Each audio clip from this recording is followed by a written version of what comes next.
Alright, WrestleMania 37, Night 2 last night. Pretty decent pay-per-view, as expected. We had some garbage at the beginning, but the middle of the end of this pay-per-view was solid. Was straight up solid, straight up decent. The main event was fucking brilliant. Very, very brilliant.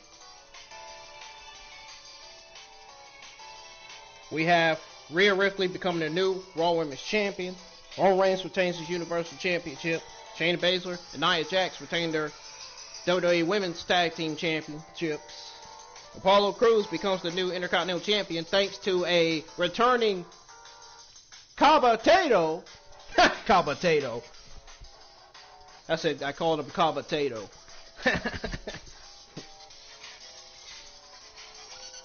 I think it's funny I call him, or Dabakato, that's his name. Dabakato, I said Cabatato, that's funny. But anyways, Roman Reigns retains the Universal Championship. Rhea Ripley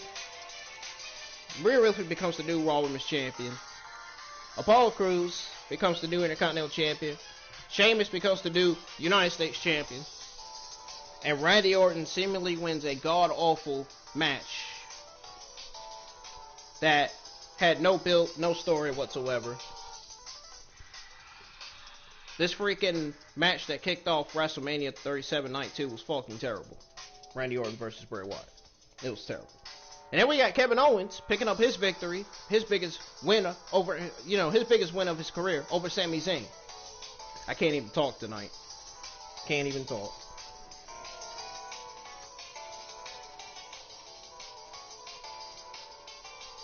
And folks, we're going to talk about it. We're going to go over everything that went down on last night's WrestleMania 37 Night 2. And you know how I break it down on my reviews, so we're going to go over it all right here on my IWN Wrestling News and Gaming YouTube channel.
Ladies and gentlemen, I still can't believe I said Cabatato.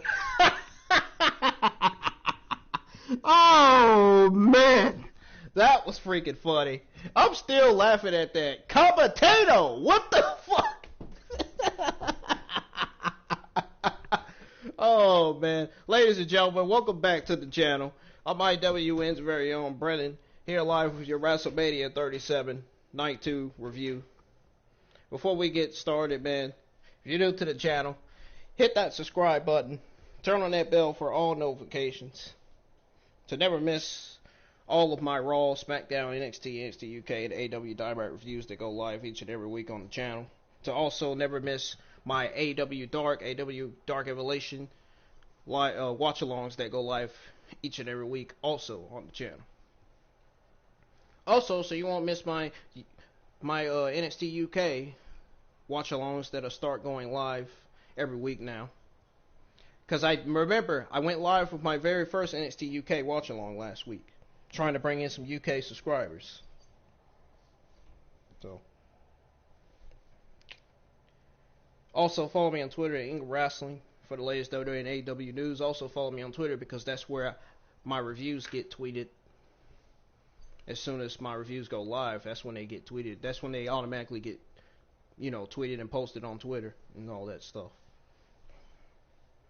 And I'm always tweeting stuff related to wrestling or pro wrestling. Same thing.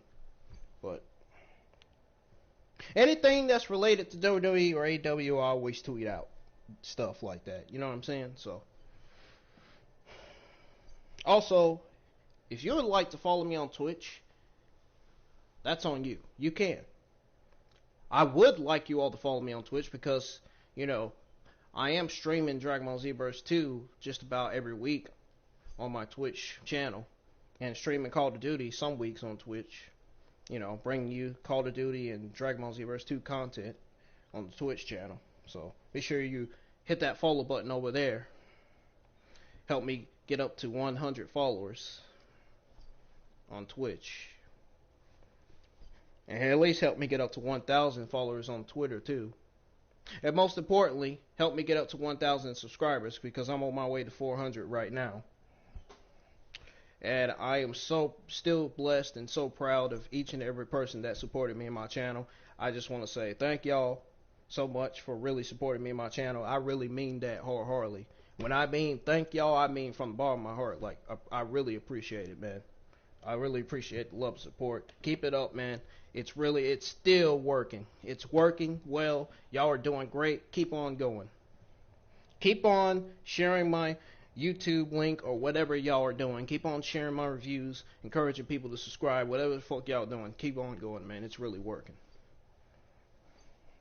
Now, we're going to go ahead and get started with the review. And it is almost 1 o'clock in the morning. I know Wrestlemania went off late. So now all of us future podcasters and other people that review wrestling are just now reviewing stuff, man. Are just now reviewing WrestleMania 37 Night 1. That's the result right there. You see look at the screen, guys. Look at the screen, guys. That should have been a result right there. That don't make no fucking sense, man. That should have been the result right there. Bray Wyatt should have won this match, man. There was no reason why Bray Wyatt should have been buried in his second WrestleMania match, man. With his Fiend character, of course. That is how the match should have ended right there. No, not that part. Wait for it. No, not that one. And is it going to show it? Is it going to show it? Is it? Nope, it's not going to show it. But it showed it earlier, though. It should have ended with Bray Wyatt winning the match. That's how it should have ended, man, right there.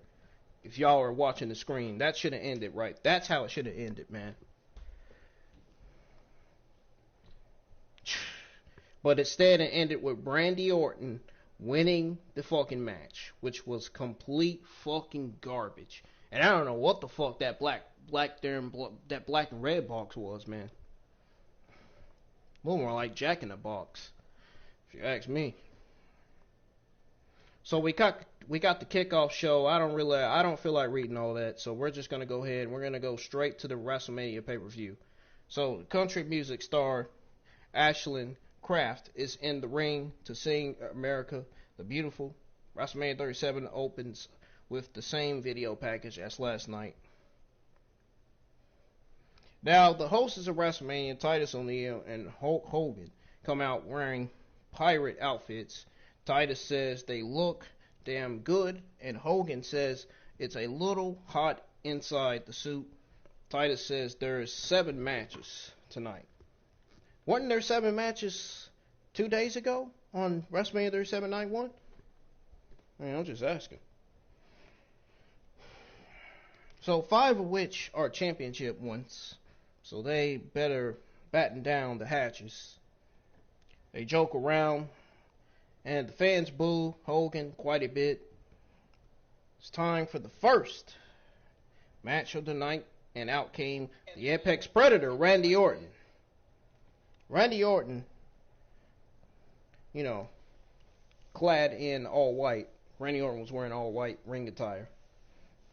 On his way to the ring, Randy Orton mocks Mandy Rose for some reason, I don't know why, pretending to slip for the Fiend's entrance.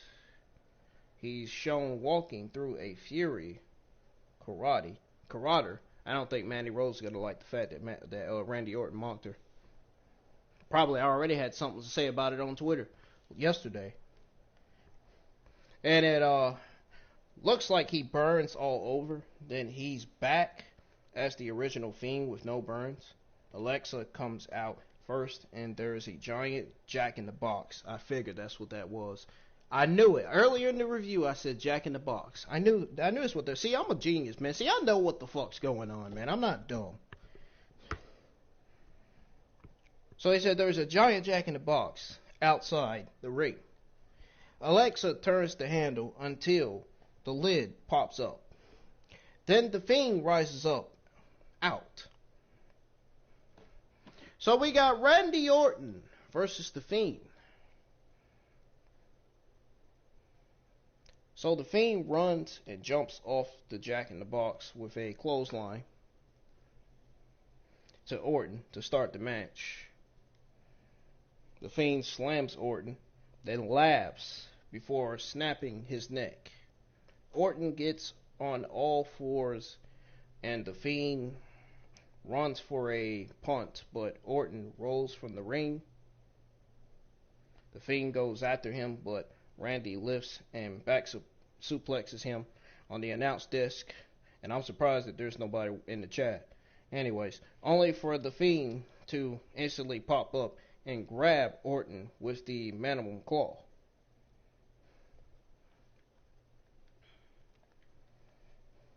Orton struggles his way onto the ring to break free. The Fiend gets on the apron and Randy hits the draping DDT. But again, the Fiend pops up. Randy Orton throws Wyatt into the big box. It hits another draping DDT.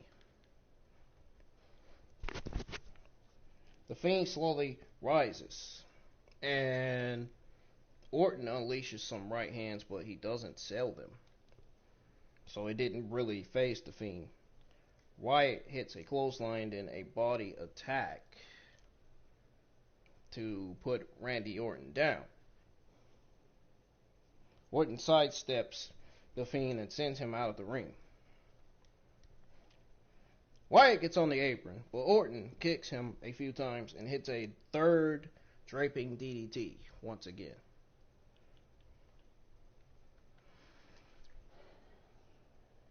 Orton wants an RKO, but the Fiend grabs him with the mandible claw again.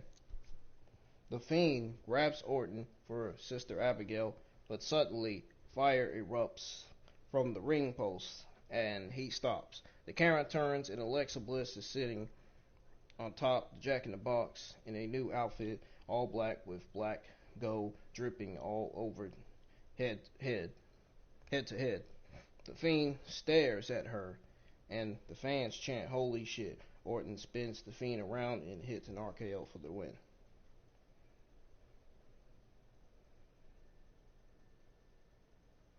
So after the match, Orton is gone. The Fiend gets to his feet and stares at Alexa. The lights begin to go out until it's all dark. Then they come back up, and Bray and Alexa are gone. The fans boo. I don't blame them. This shit was fucking terrible. Bray versus Orton was completely fucking terrible. Bray got buried once again. Once again by Bruce, Vince, and WWE.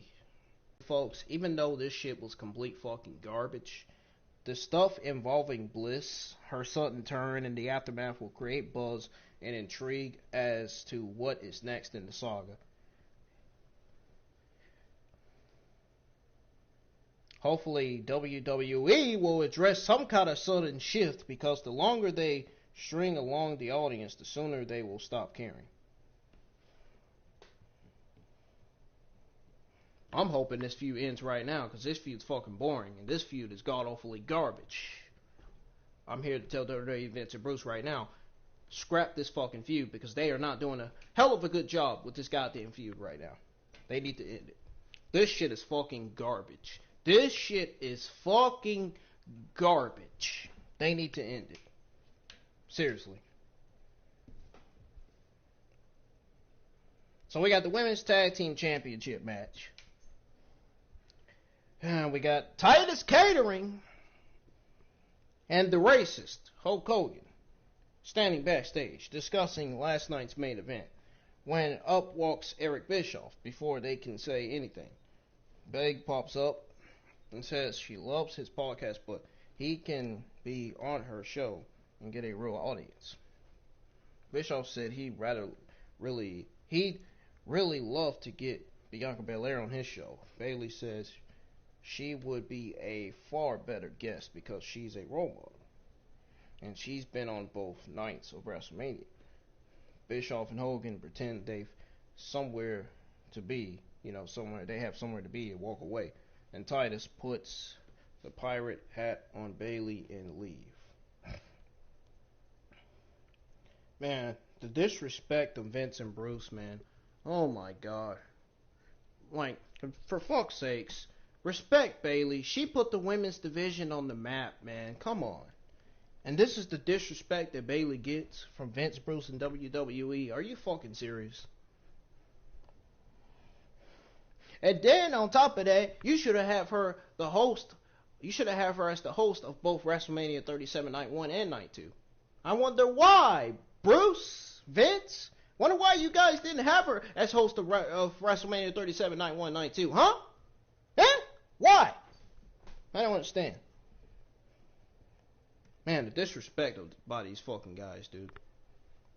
Here's one of the two matches. Here's the last match. That was one of the worst matches on the card. So basically, Randy Orton, the Fiend, and the Women's Tag Team title match were two of the worst matches on the card. I think the reason why those matches came first was because Vince wanted to get it out the way. But if they know that two of these matches were going to be two of the worst matches on the card, then why did they book it?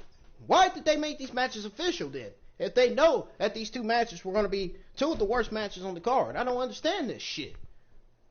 What is this fucking 50-50 booking bullshit, man? What is this?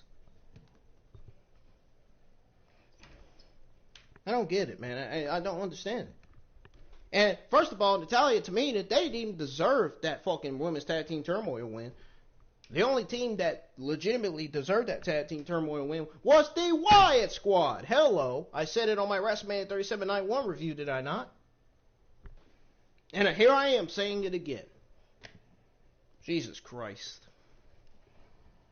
So we start the match with Baszler and Natalya, and they lock up with Natty, taking a side headlock, whatever the fuck it is.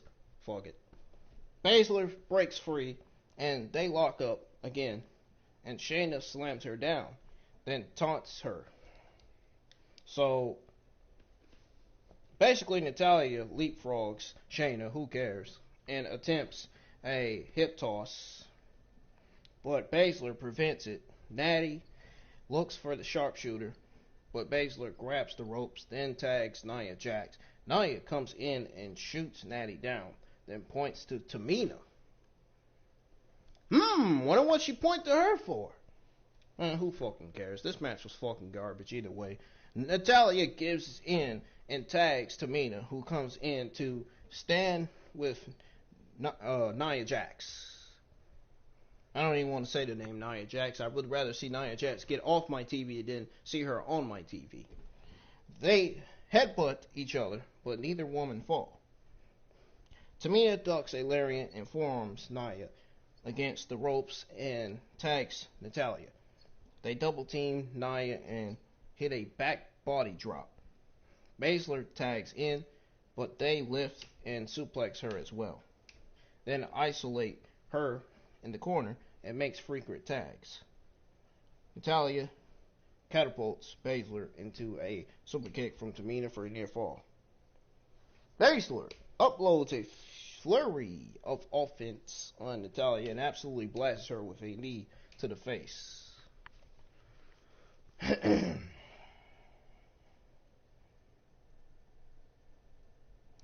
So once he blasts her with a knee to the face, Jax tags in again and looks for a shoulder tackle.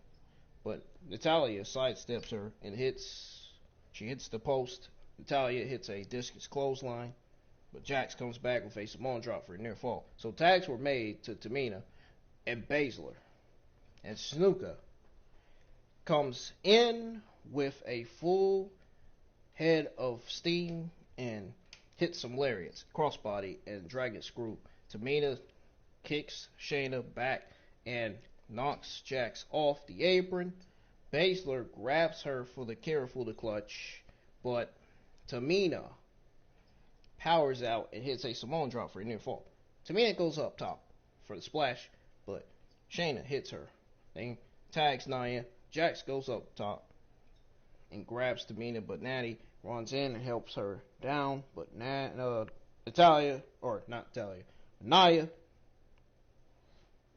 then jumps onto both of them with a crossbody for a near fall. So we're down to Nia and Tamina, and Jax talks a lot of trash to Tamina,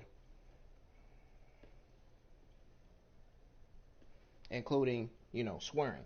Tamina punches her and body slams her for a near fall. So then Tamina goes to the top rope looking for a Spanish Superfly Spanish.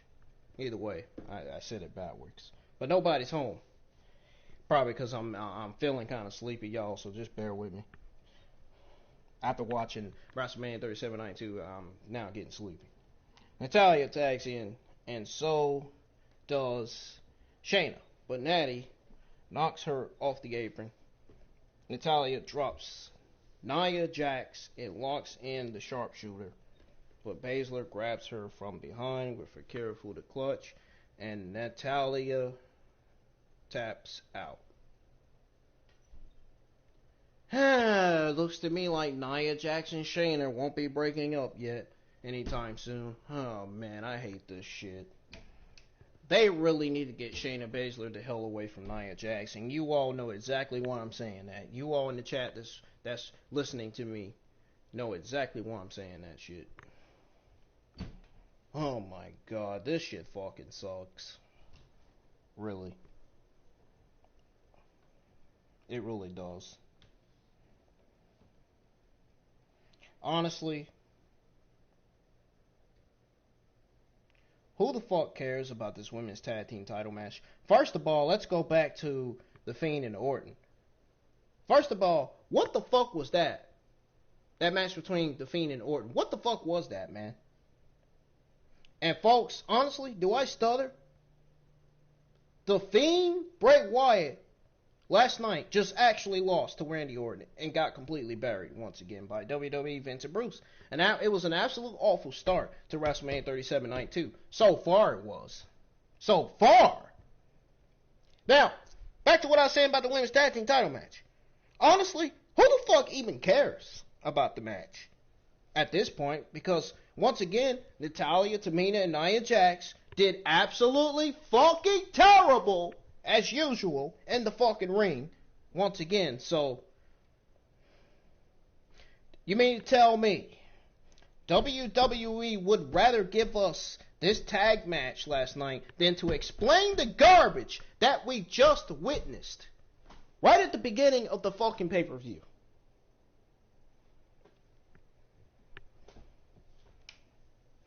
Wow. Now, my guess, folks, I said this on Twitter. I'm going to say it again.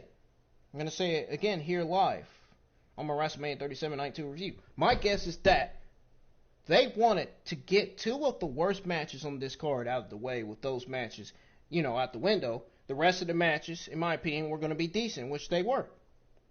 They were going to be great, decent matches. Now, so if Vince, Bruce, and WWE knew that the two of the worst matches on the card weren't going to deliver, then my question is, why did they book them? And my second question is, why were they made official in the fucking first place? This shit is so fucking dumb and almost makes no sense to me, man. Period. It doesn't. It really doesn't, man. Shit's fucking lame. Makes no sense. Sami Zayn comes to the ring and he introduces his special guest Logan Paul. The fans boo, but Sami says Logan is the only ally he has had in the making of his massive expose. Here we go. Now we're getting to the good shit. Now we're getting to the good decent matches that we saw last night. And I was live with my Wrestlemania 37 Night 2. I don't know if you all saw that. My Wrestlemania 37 Night 2 watch along. It was a great one. I had a great time, man. Looked like I was fucking drunk. In my eyes. The way it looked like I was fucking high as hell. That's what it looked like. We got Sami Zayn with Logan Paul versus KO. Oh my god, did this match deliver? Absolutely. This match 100% delivered, man. There is not a single bad thing I can fucking have my take on and fucking point out. You know? This match was fucking decent. A typical WrestleMania caliber match that you would want to watch. Enjoyable, entertaining, creative, fun. Your typical fun TV kind of WrestleMania pay-per-view match that you would want to fucking grab a little snack and eat it and watch it, man, and say, man, this match is going strong so far. Two of the best clashing for the ages, man. Shit. If you didn't think that this match delivered last night, you are a complete fucking idiot. I'm just gonna tell you that right now. Now,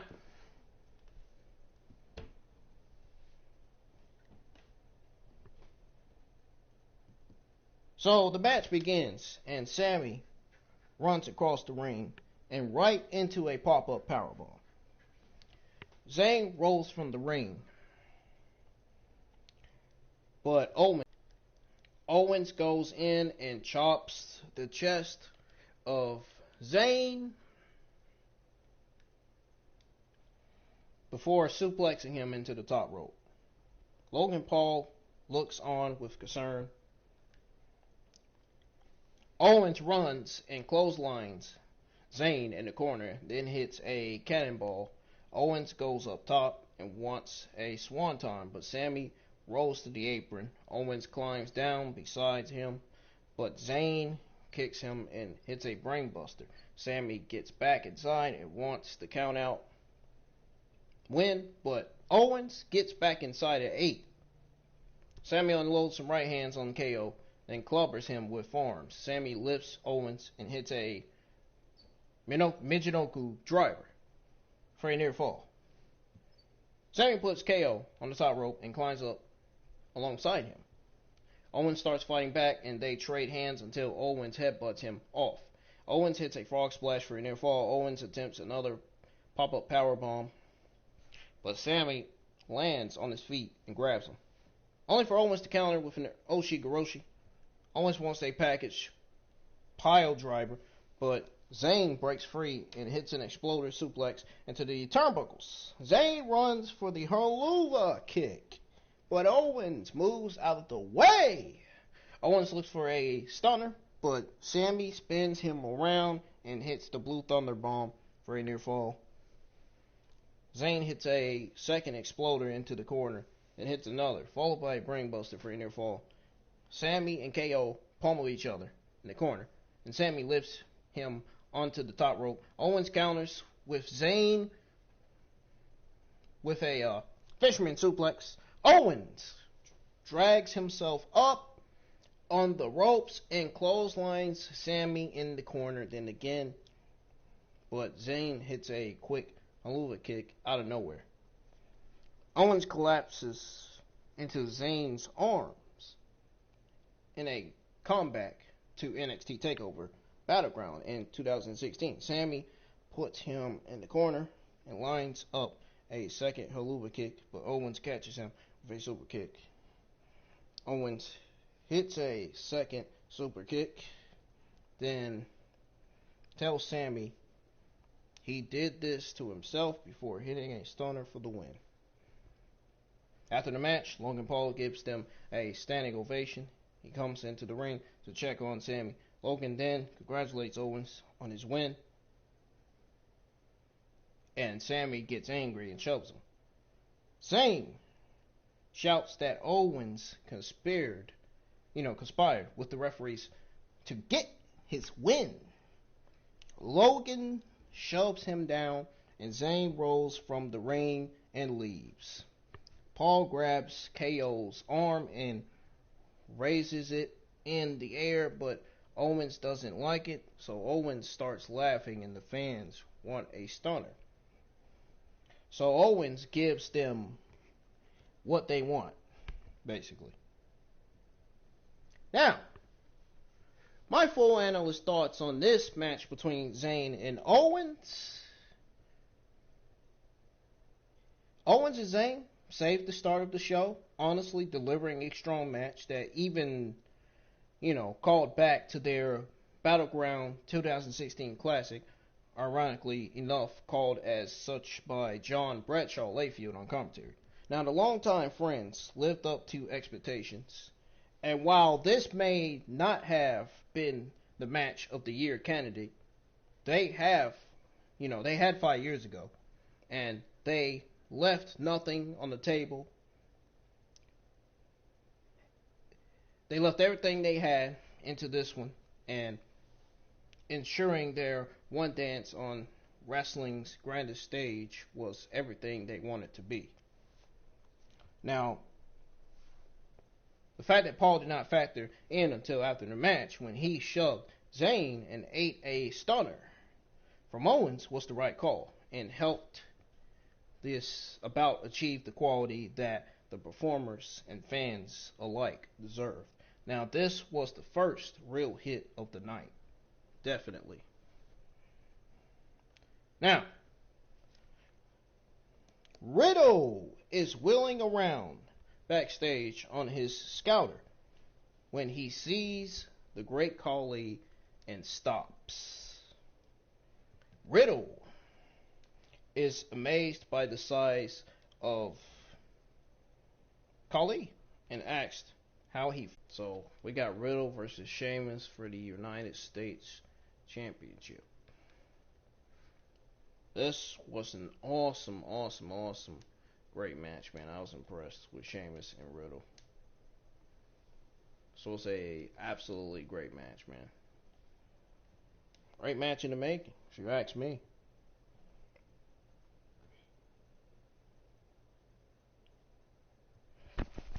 So here's what went down with this match between Sheamus and Riddle. So the bell rings and Sheamus takes a headlock. Riddle shoots him off but eats a shoulder tackle. Sheamus claws at Riddle's face and clubs him before Riddle fires back with rights, kicks, and chops. Sheamus fires back with a chop and looks for a body slam, but Riddle slides off and jumps onto his back with a sleeper. Sheamus backs him into the corner to get free, then lands a backbreaker. Riddle backs Sheamus into the corner and forearms him. Sheamus turns the tables, and Riddle attempts a kick, but Sheamus catches the foot and holds him in the air, only for Riddle to bend over the ropes with an armbar until the referee's count of 4. Sheamus grabs Riddle on the apron and hits the beats of the Bovron, then suplexes him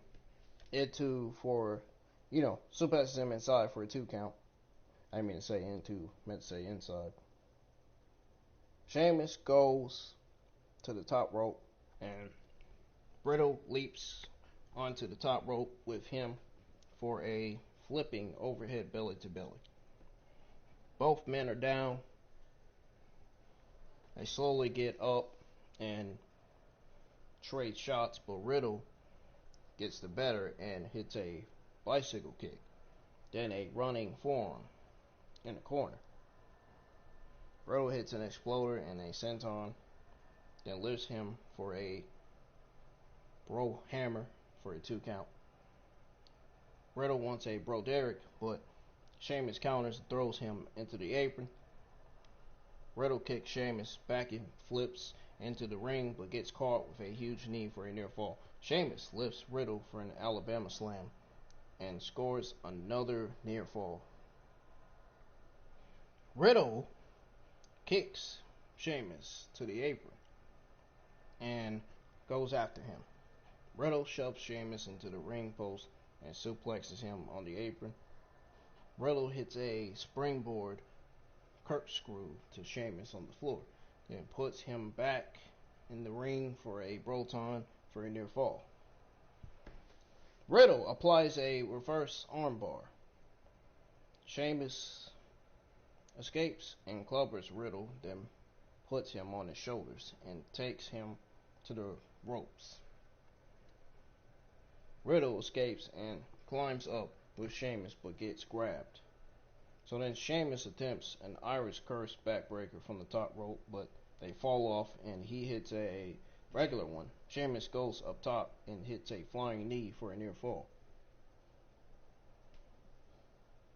So then Sheamus goes to the corner and beats his chest. Looks for a bro kick, but Riddle rolls him up for 2. Riddle attempts a springboard moonsault, but Sheamus catches him with a bro kick in midair for the win.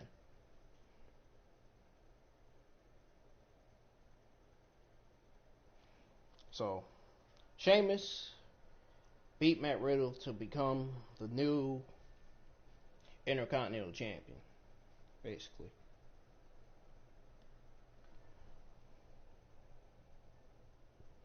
Honestly, my thoughts on this match. It was a very, very, very hard-hitting and physical match. This was a championship clash between two competitors who had no problem throwing fists, kicks, and any other form of striking they can to stun the opposition en route to win. Now, last night it was Celtic Warrior who emerged victorious. There will be some who denounce the idea of Riddle losing, but considering the fact that he won the title in the first place because Keith Lee could compete at Elimination Chamber, it's not a major setback.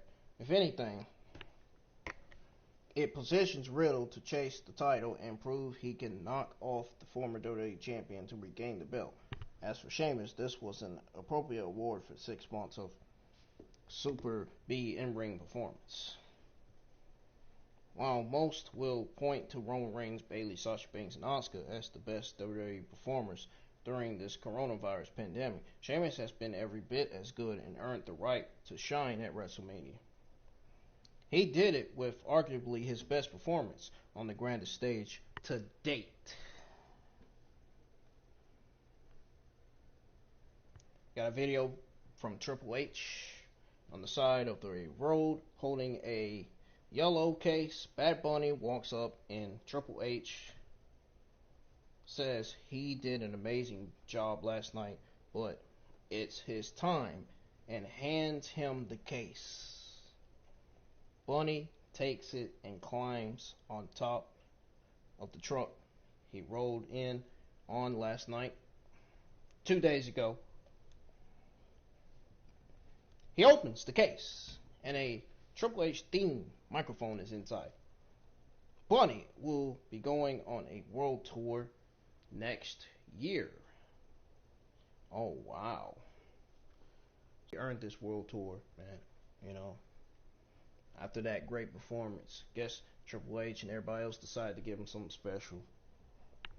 World tour next year. That's gonna be great for Bad Bunny. That's gonna be a busy year for him next year. Question is, will he be around next year? That's the question. Because people are out here dying, getting shot, killed. It's all this crime going around, man. People just don't care about anybody. of themselves, man. It just, I don't know. You know, it's sad if you ask me. All this violence gotta stop, man. All this stabbing and killing, shooting and all that. You know, people don't deserve to die like that. They really don't. So we got Big E versus Apollo Crews for the Intercontinental Championship.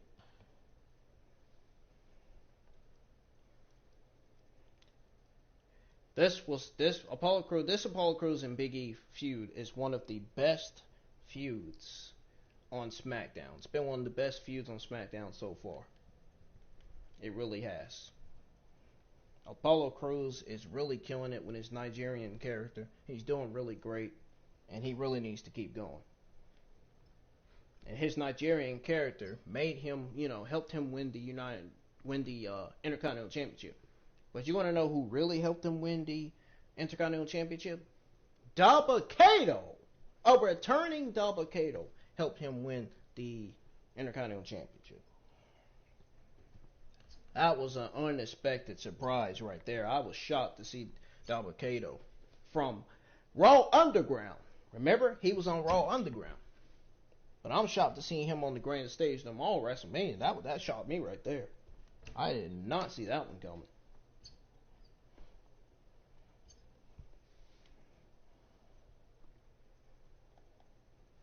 Alright.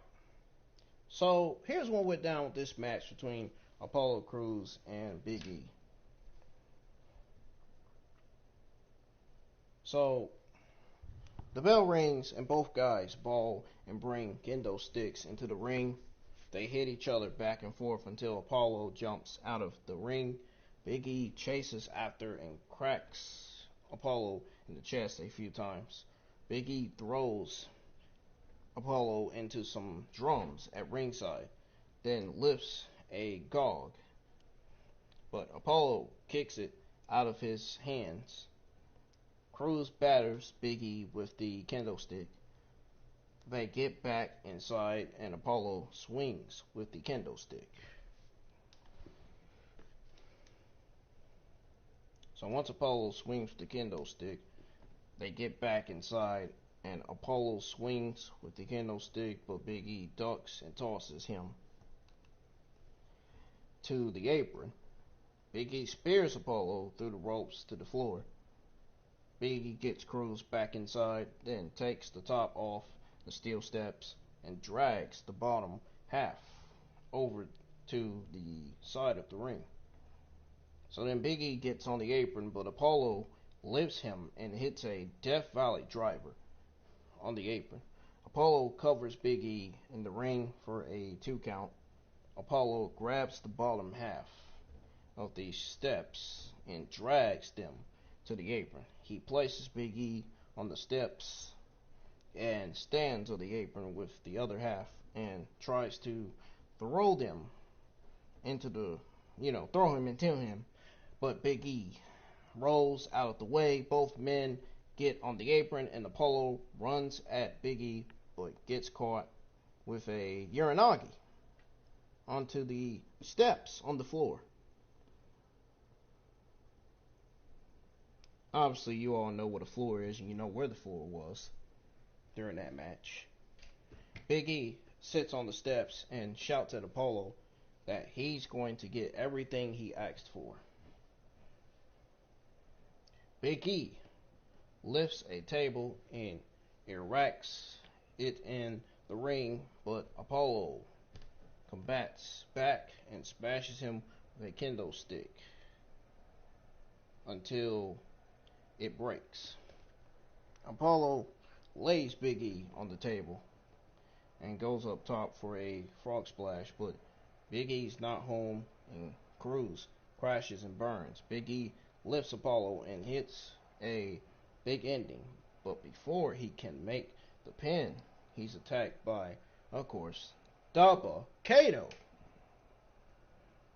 who was in Raw Underground for a while, and beats on Big E and hits the Umaga Samoan Spike. Then a choke slam, and Apollo covers for the win. So Apollo Crews became new Intercontinental Champion. That Umaga's Samoan spike, I think that was homage to Umaga right there. That move that Kaba, that move that Kaba Dabakato. Dabakato. I was going to say Kabatato. Kabatato again. More like mashed potatoes? Yeah, I don't know.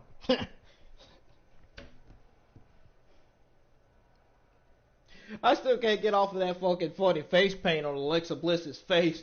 What the fuck was that, man? It looked like one of those fucking mini ghosts from Mario Kart, too. Oh, man. Shit was fucking funny. And then she was turning her face like a fucking robot, dude. This shit was fucking hilarious. She was doing the karaoke, working her way to the ring, man. Oh, God. Embarrassing as it was, funny as it was to see her just turning her fucking head like a robot. It was just hilarious.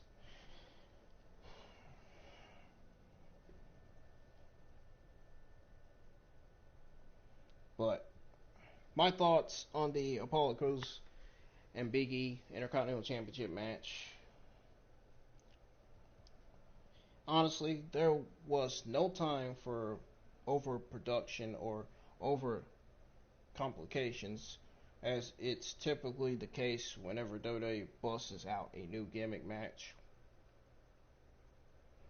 This was all action and as physical as anything else on the card to this point.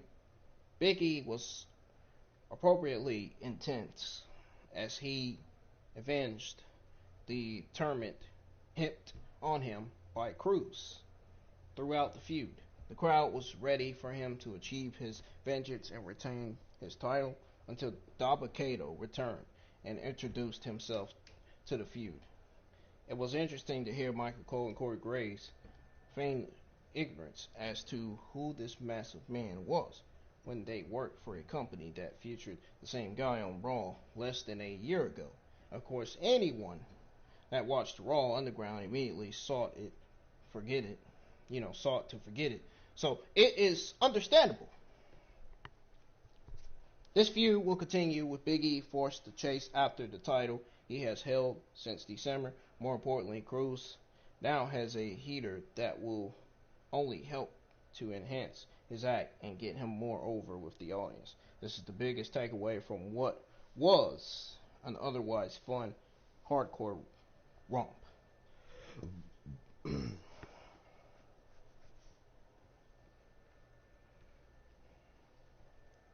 Now, we have the Raw Women's Championship match and Rhea Ripley versus Asuka. But before that, we see highlights from the 2021 Hall of Fame ceremony. Molly Holly, Rob Van Dam, Greg Khali, Eric Bischoff, Rich Herring, and Kane stand on the stage. Kane makes fire erupt from the pirate ship. Ash Costello of New Year's Day plays with a band to sing Rhea Ripley to the ring, the Raw Women's Champion. Oh my God, she sounds so terrible. She really did. She sounds so terrible, man. That band sounded terrible. It really did. Rhea Ripley's not terrible, but that woman that sung her song is. Oh my God. What the fuck? I don't blame Rhea Ripley for wanting her to sing more after her terrible singing. Oh man, that was just fucking horrible. So, Asuka versus Rhea Ripley. I don't know why the fucking stream went black. I'm just gonna pretend like I didn't just see that just now. Asuka versus Rhea Ripley. The review's gonna continue despite the fucking stream going black. I don't know why this is happening now. It should not be happening. I got the quality on 360, so it should be all right. I don't understand why it's going black. That should not be happening right now. I don't know why it's doing that bullshit that it's doing, but Anyways, we have Asuka defending her Raw Women's Championship against Rhea Ripley. This was a physical match. Asuka didn't really get to do too much because, you know, Rhea Ripley is powerful, man. You cannot muscle your way against Rhea Ripley, man. She is as tough as they come. Really is. You are not going to beat a woman like her. You seen Raquel Gonzalez lost to her. You seen that Io Shirai lost to her once before. A lot of talents on the NXT roster has lost to Rhea Ripley because she's too powerful, including Shayna Baszler. Shayna Baszler would even tell you that she lost her match to Rhea Ripley. That's how good Rhea Ripley is, man. Hell, if anything, I think she should have been called to the main roster a long time ago, in my opinion. But she's on it now. It's okay. So the match gets underway, and they trade back and forth. But Asuka trips Ripley into the turnbuckles and kicks the ropes into her face. Rhea rolls outside, and Asuka taunts her from the ring. Asuka goes outside and catches Ripley with a pop-up knee, then rolls her back inside. Asuka kicks the back of Ripley a few times, then runs at her inside. Asuka kicks the back of Ripley a few times, then runs at her for a hip attack, but Ripley dodges it and kicks her in the back. I want to try to go slow so y'all can see the screen. That's why I'm trying to read a little bit slow. Wish the string hurt to come back up. Ripley lifts and slams Asuka, then punches her on the mat with right hands and shouts at her. So then Ripley applies a back scissors and slaps the back of Asuka's head a few times as the fans boo. Asuka fights up, but Ripley drop kicks her. Rhea slaps Asuka in the face before lifting her and hitting some short arm lariats. Ripley looks for a side kick, but Asuka catches her foot and gets her in an ankle. It gets her in an ankle lock. So then Ripley rolls over and manages to deadlift German suplex Asuka for a 2 count. Rhea beats Asuka into the corner and lifts her onto the buckles, but Asuka elbows her back off. So then Asuka hits a missile drop kick and both women are down. Asuka hits a German suplex and Ripley rolls into the corner. Asuka hits a hip attack, then a few big kicks, and another hip attack for a 2 count.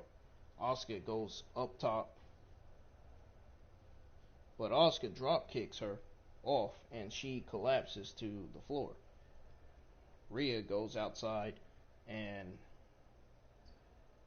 Asuka kicks her from the apron. Then Ripley grabs her in her electric chair and slams her onto the apron. Ripley and Asuka get on the apron and Asuka hits a DDT onto the floor. So then back inside the ring, Asuka kicks Ripley and looks for a sliding knee, but Rhea catches the leg. Ripley stomps Asuka over and over again before applying the hanging sharpshooter, but Asuka counters with an armbar. Ripley lifts her off the mat and throws her into the buckles to break free. Asuka rolls to the apron and Ripley suplexes her back inside for a near fall. They trade reversals and back and forth with Asuka applying some submissions. Asuka kicks Ripley, who holds her hands and asks for more. Ripley dodges a kick and hits the riptide for the win.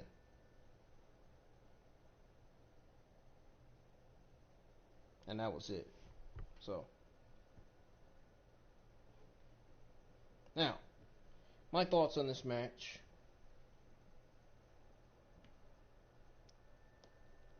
There was nothing inherently wrong with the match, really, to be honest. But it lacked the emotional intensity that Sasha Banks and Bianca Belair had just 24 hours earlier. The work was there. Asuka was her typically great stuff, while Ripley looked even more comfortable on the stage this year than last. It was physical and hard fought. The lack of backstory or any semblance of a reason for fans to care about their issues was exposed by the lack of reaction down the stretch. Though, even the finish appeared to come from out of nowhere as aberrant conclusion to a match that lacked the spark of the previous night's classic. With that being said, folks, Ripley was the right choice and now takes over the Raw Women's Division that needs fresh blood. Whether she can bring that remains to be seen.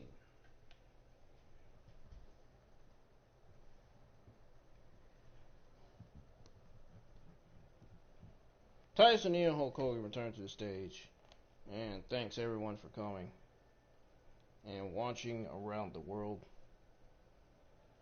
Bayley interrupts them and mocks them for thanking everyone. She says they didn't thank her, and she asked for pyro, and they provided. Bayley says she has been carrying Titus and Hogan on their back for 2 nights, as well as a bunch of has-been Hall of Famers. The Bella Twins come out and interrupt Bayley, but she calls them twin idiots. Bayley says John Cena isn't there. He isn't there. So, Nikki slaps the microphone out of her hand.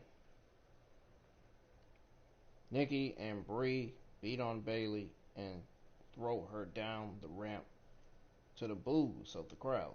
They pose with Hogan and Titus. It's main event time. Out comes Daniel Bryan first. Edges out second to a massive pop.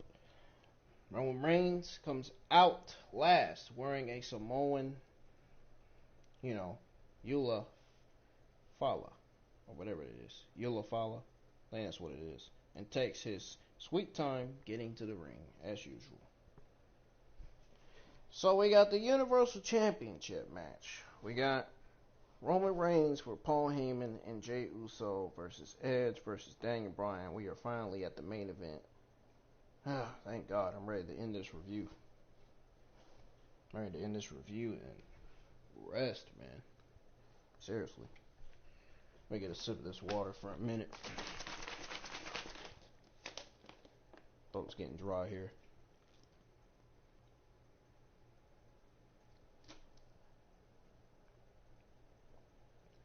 We are at the end of the review, folks. If you enjoyed this review so far, hit the like button. Please comment your thoughts on last night's WrestleMania 37 Night 2 in the comments below. I would like to know your thoughts on it. Please and thank you. And yes, it's showing on the screen that Rhea Ripley is Raw Women's Champion. It's actually showing it on the screen. I wish it can show y'all, but fucking goddamn stream is black. God damn it. But don't worry. Y'all will get to see the gameplay soon again. And this time you'll be able to see Rhea Ripley as Raw Women's Champion on this game here.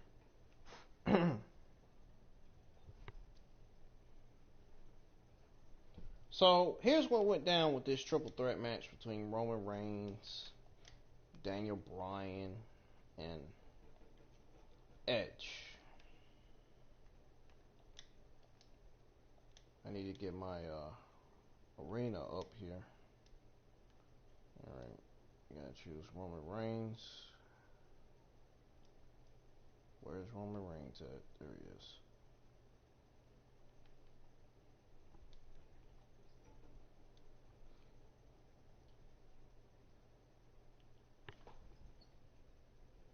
I don't even know what the fuck I'm doing, man. I'm just doing my thing, man.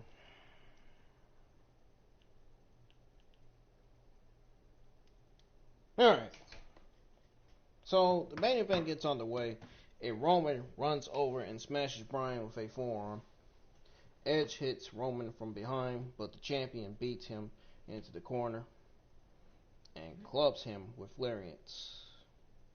Bryan comes back and hits Roman, gets thrown out the ring, and Jey Uso super kicks him, which is legal in a triple threat, and tosses him into the steel steps.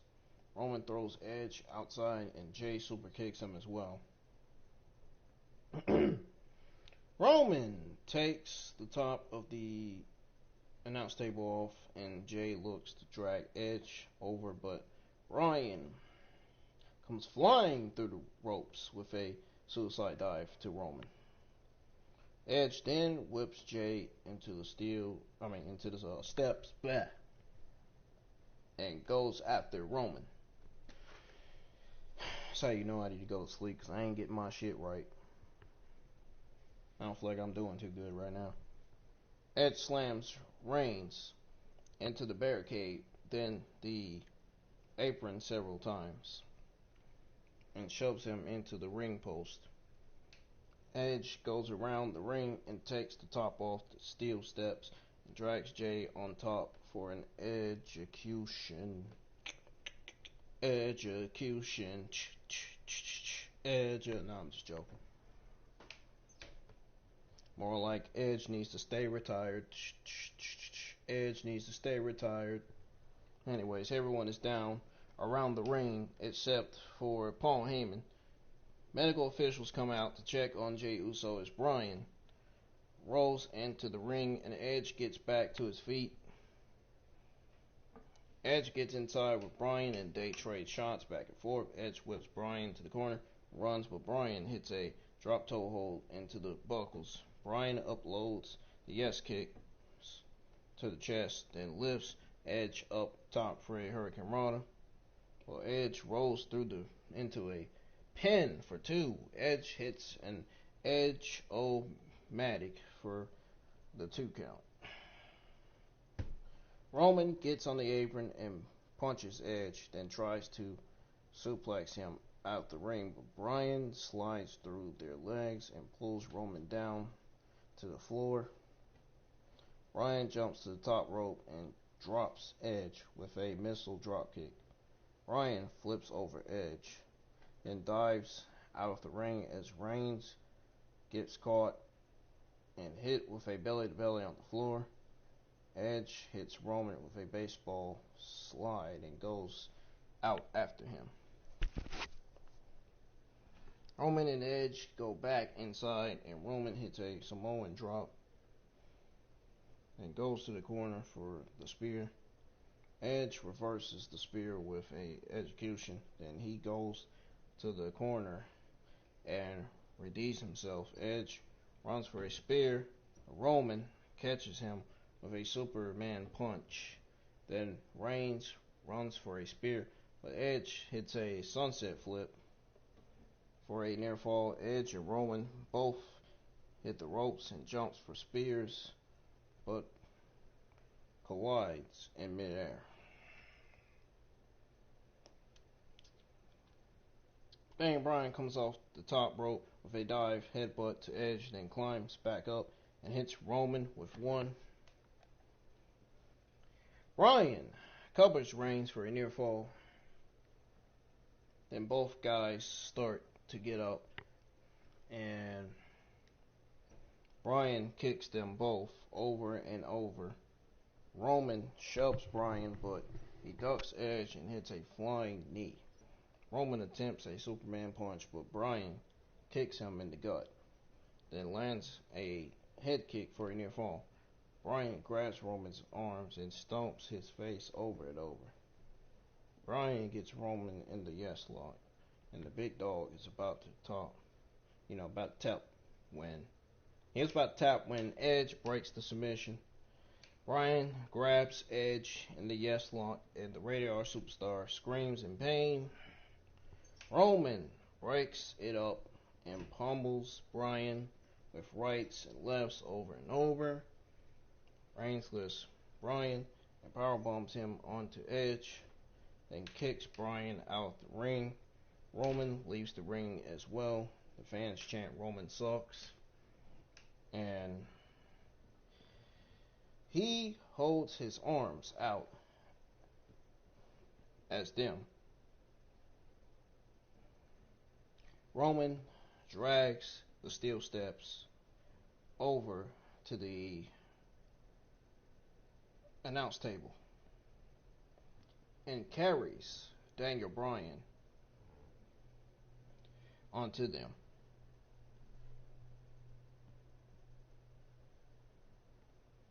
So, carries Daniel Bryan onto them and powerbombs Bryan through it. Roman holds his arms out, taunting the fans, but Edge spears him off the steps. Edge slowly gets up and gets Roman back in the ring. Edge grabs a couple of steel chairs from the timekeepers area and takes them into the ring. But Roman stands on the chair. Roman takes the chair and throws it out the ring. Then looks for the Gallaton, but Edge flings him into the ropes.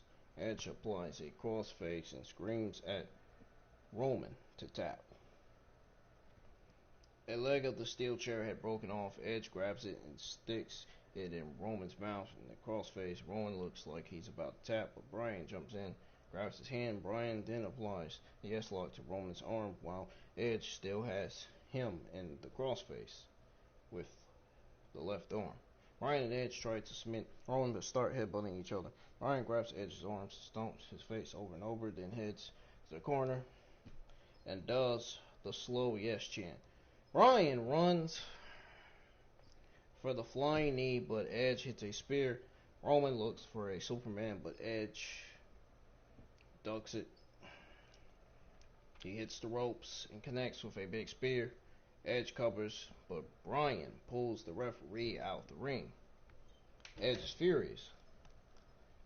He goes outside and gets a chair, and he hits Bryan in the back with the chair and pulls Bryan in the ring and brings chairs with him.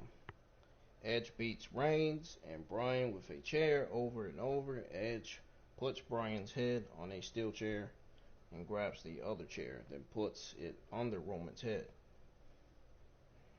Edge grabs a third chair and hits Bryan with a con chair too. Then looks to hit Roman, but Jey Uso reappears and beats on Edge. Jey looks to grab a chair, but Edge spears him. Edge lifts the chair and beats Jey with it, over and over until Roman hits him with a spear. Roman puts Edge's head on the chair, smashes him with a con chair too.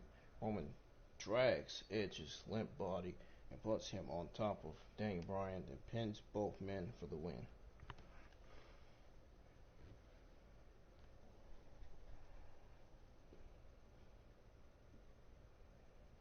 My thoughts on this main event. The finish was an economic message to the entire WWE universe that Reigns is the guy right now. the top star of today's generation, peeled up two men in the twilight of their careers and defended them on wrestling's biggest night. The tribal chief withstand everything thrown his way, including a Super B double crossface submission, and earned the win in his greatest WrestleMania moment to date. On a night when many wondered if it would be Bryan returning to the top of the WWE mountain or Edge would complete his improbable comeback with victory. It was the reigning champion who continued his streak, just as I told y'all on Twitter, as WWE's most dominant and engaging heel. It was absolutely the right call. WWE has spent years trying to get Reigns accepted by fans. Now, as the lead heel, he is the undisputed top dog, and it does not appear that it will end anytime soon. Now, nor should it, Bryan or Edge would have been no more than a placeholder for the next champion, so why not write it out with the most compelling character in the company?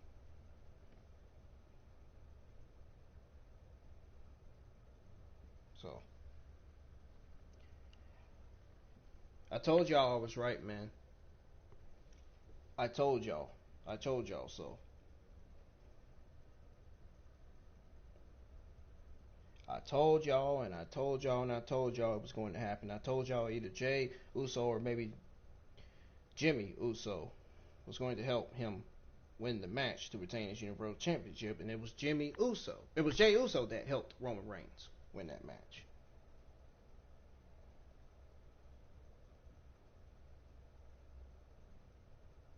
That's what happened. So, end of that. Ladies and gentlemen, that's going to be the end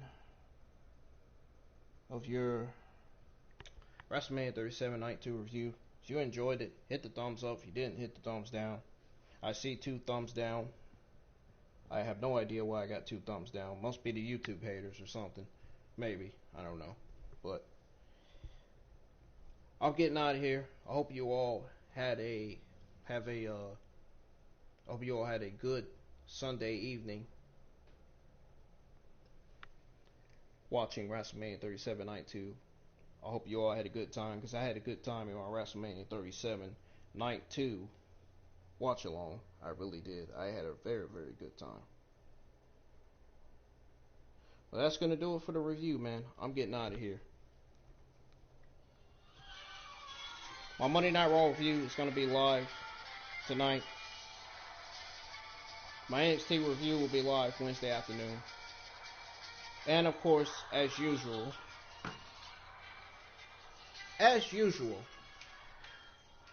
my Friday Night SmackDown review will be live this Friday night. So, peace. I'm getting out of here. I will see you all here on my Monday Night Raw review tonight.